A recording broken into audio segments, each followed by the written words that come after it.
Ici, à l'atelier, vous êtes dans une salle qui est spécialisée. Ici, c'est-à-dire que quand on écoute du son fort, ça doit être agréable. Ici, vous avez du volume dans cette pièce. C'est-à-dire que quand on va jouer un son grave fort, par exemple un clavier ou une grosse caisse, tiens Francky, tu peux nous faire une... Vous devez ressentir quelque chose de physique. Voilà, bon ben ça au casque, c'est pratiquement impossible à retrouver. Ici, vous avez un sonomètre. C'est un appareil qui permet de mesurer le volume du son en temps réel pendant qu'on joue. Donc, faut savoir que dans les salles de concert en France, c'est interdit de jouer à plus de 105 décibels. Ben allez. Pensez aux vacances.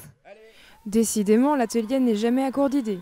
Notre salle de musique actuelle clusienne avait organisé les 19 et 20 décembre des concerts pédagogiques à l'intention des lycéens sur la prévention auditive. C'est le groupe Zéro qui s'est mis en scène pour proposer aux jeunes un spectacle mélangeant vidéo, diaporama et débat sur le risque auditif. Des explications sur les moyens de protection. Bien penser à prendre les bouchons quand vous allez voir des concerts ou lorsque vous allez en boîte pour ceux qui ont l'âge. Alors sachez aussi que dans la plupart des salles de concert, ils vous distribuent des bouchons gratuitement à l'entrée si vous les demandez.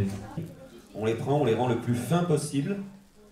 Ensuite, il faut soulever son oreille, comme je vous montre là, afin de glisser à l'intérieur le bouchon. Et ensuite, en gonflant, il va reprendre la forme dans le canal. Et à partir de là, c'est bon, c'est un filtre. Vous êtes prêts pour écouter un petit peu trop fort. Un témoignage marquant. Victime d'un accident sonore et qui apprend à vivre au quotidien avec des sifflements dans les oreilles. Vivre avec des acouphènes, ça veut dire vivre avec des sons permanents dans une ou les deux oreilles. Dans mon cas, c'est donc dans les deux oreilles. C'est-à-dire que je vis tout le temps avec ce son qui ne s'arrête jamais. Et me trouvant à côté des enceintes, c'est-à-dire beaucoup trop près, j'ai pris ça dans les oreilles de manière très très forte. Et depuis, c'est irréversible, je vis avec des acouphènes.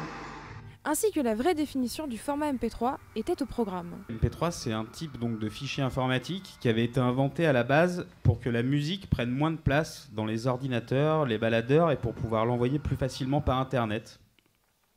Donc en fait, pour gagner de la place, on compresse le son et au passage, cette compression, elle révèle certaines fréquences qui sont à la fois dommageables pour la musique, mais qui peuvent l'être aussi pour les oreilles.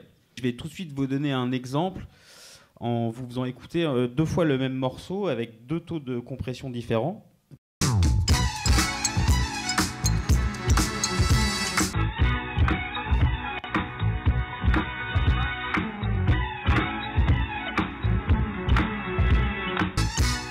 Dose le son nous permet d'en savoir plus de manière interactive. Allez. Merci beaucoup. Bon après-midi. Bonnes vacances. Merci et bonnes vacances. Faites gaffe à vos oreilles. Faites gaffe à vos oreilles. Faites gaffe à vos oreilles. Faites gaffe à vos oreilles. Faites gaffe à vos oreilles.